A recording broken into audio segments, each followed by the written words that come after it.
આજ તો થાનગઢમાં જઈને ઘૂઘરા ખાઈ નાખ્યા. સુખનો સૂરજ ઉગીને માથે આવ્યો ને આપણે કાળા મકોડા જેવું મોઢું ધોઈ નાખ્યું. કેટલી મગજમારી કરીને સવારના પોરમાં ઓનલાઈન ગેસનો બાટલો બુકિંગ કરી નાખ્યો. ફાઇનલી લગન ગાળો થોડો ખાતો પડ્યો એટલે આપણે આવી ગયા આપણા ઓરિજિનલ વેમાં અને લાગી ગયા ધંધે. પણ સૂત્રોથી એવી ખબર પડી છે કે આપણી ગાડીને ગોળો કોક બૂસ મારી ગયું છે.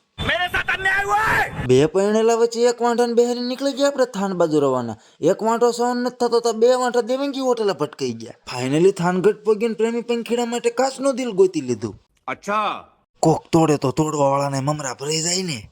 કામની બાકાજીકી બોલે અડધી ગાડી ફેરવાળી પણ ઇટ્સ ટાઈમ ટુ અહીંથી ખસકાવાનો. બપોરના 3 વાગ્યાનો વારો આવી ગયો પેટ પૂજા કરવાનો. 3 ડીશ પકોડાની ઝાપટી ગયા તોય પેટનો ખાડો ન ભરાણો. ભૂખ ભેગી ભૂખ ખૂણામ પડી છે એમ કરીને ભજીયાની ઘૂઘરાની એક ડીશ મંગાવી લીધી. થાનગઢના ઘૂઘરા ખાઈને ત્રણે ઘૂઘરા જેવા થઈ ગયા પણ ઇટ્સ ટાઈમ ટુ અહીંથી ખસકાવાનો.